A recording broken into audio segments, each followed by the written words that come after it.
for today, we're making, what are we gonna make? We're making Judy's pot roast, and it is delish. So first off, I didn't know how to make pot roast when I started out, you know?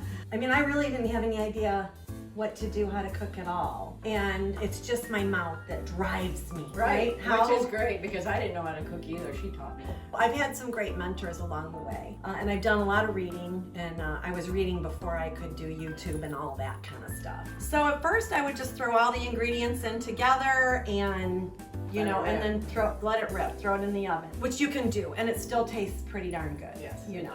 So this is how I perfected it over the years. So the first thing we do is we bought an English cut. Right. What I like to do is as soon as I get the meat, so if I get the meat from the butcher or the grocery store, as soon as I bring it home, I season it right then. I learned this. I'm gonna have to get back to you who taught me that. It was on one of the shows. Fabulous woman. It was like that. Have you seen it? Fat, Acid, and... Oh, I don't know. She's a goddess. Anyways, she taught me that as soon as you bring your meat home, whatever you're gonna do to it, the seasoning, put your seasoning on right away. And then wrap it all back up. Because all that beautiful seasoning will then soak in, and it's just... Each bite is yummy. Into your meat. Each bite inside is yummy and yummy. So I did exactly what she said. I brought it home, and Judy loves her fustinis. Yes, I do. Oil, wherever that is. I'm sure you've seen it every time we do this show. And I put some of that on, and then the Montreal steak seasoning. And I like really crushed up some garlic. Really, I kind of more like mushed up some garlic. Yeah. And I rubbed it all in there, really, really good. Yummy, yummy, yummy. Then you wrapped it all back up? I wrapped it all back up, and I let it sit like that overnight. And it can be longer than that, you Yes. know? If you buy it on a Monday and you're gonna eat it on a Wednesday, still do it as soon as you get home. Yes, because the flavor gets in there, and it is amazing, amazing, amazing. E-I-E-I-O.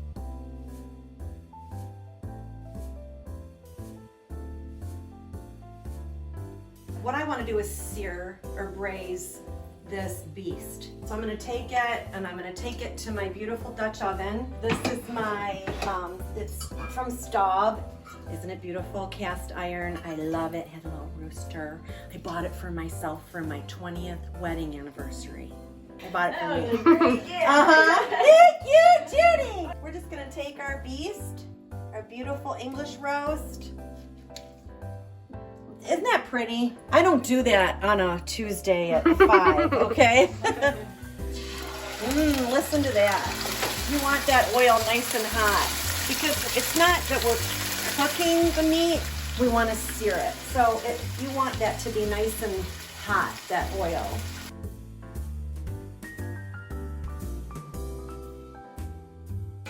I'm going to add the onion. The vidallia onion.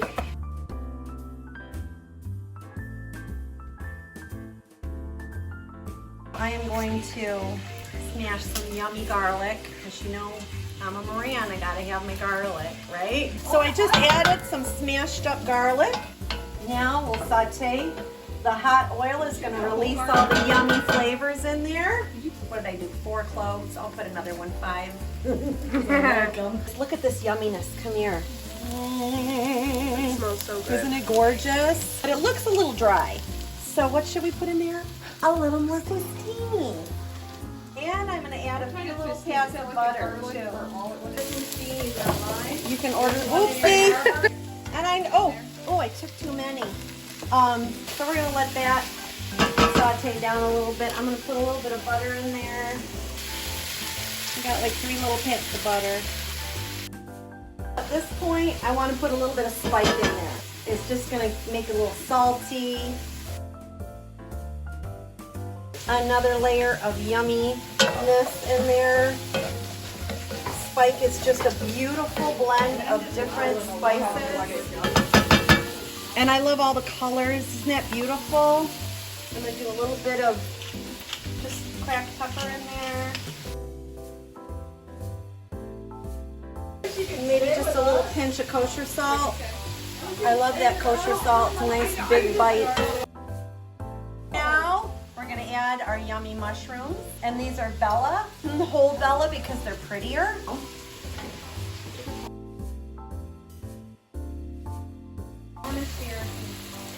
I put the mushrooms in there, and I put some Liam Perrin's Worcestershire in there. Just kind of did a little bit of. All right, we're gonna add tomatoes now. This is my favorite. Red Gold or Muir Glen are my two favorites. Just petite diced tomatoes, or you can get it with garlic and basil or whatever. I wouldn't do a Mexican flavor in there, but we're gonna do that. Pour that in there. Isn't that yummy? This all by itself is just delicious on its own. Forget the meat, right? So we add the tomatoes and let that cook a little bit. The new thing is the bone broth, which I guess it seems richer, sort of tastier to me now. Yes. But we couldn't find it. So we got our beef stock. Normally I like to use organic when you can find it. Old thyme right in there.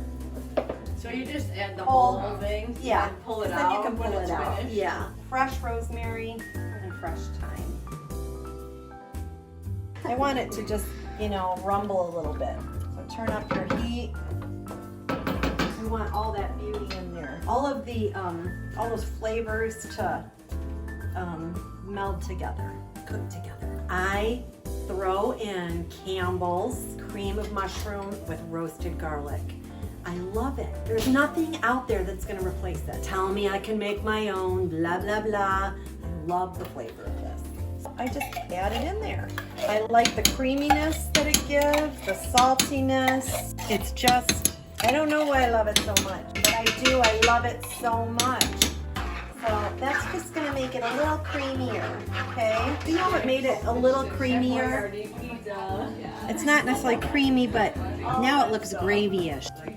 Now I'm gonna take our beef, put that back in there, and I wanna completely submerge that puppy. Just get that right in there. Yum. We've got our yummy, a whole little mix of, there's small new potatoes and yellow potatoes. So I'm gonna throw those in there.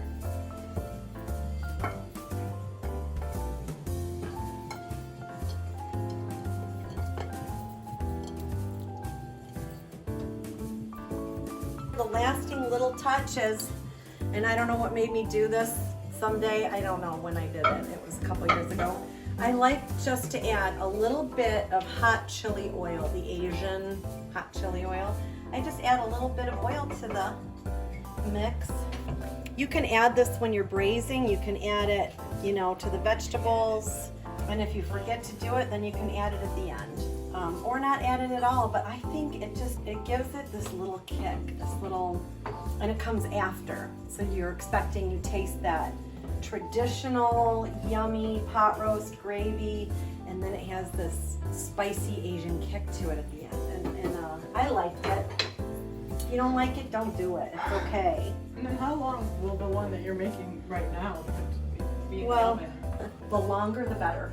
I mean, minimum, I'd say at least an hour, hour and a half, minimum. But I like a good 2 hours, personally. And what temperature do you do it at? 350. The longer you have it in there, the more tender and fall apart it is. Okay, now just put, I just want to thank you guys for coming and spending this time with me and with Mary Beth. Thank you for coming into my home and spending the day with me. Wisdom, Love, and Makagigi! That is it for this week's episode of Wisdom, Love, and Makagigi. Be sure to check us out on our brand new Instagram page, Wisdom, Love, and Makagigi. And be sure to follow Judy and Mary Beth on their personal Instagrams at I Travel and More and at Judy Mama. I really hope you guys enjoyed this episode. If you did, please make sure to leave a comment, hit that thumbs up button, and subscribe. Thanks. What the heck is Makagigi anyway?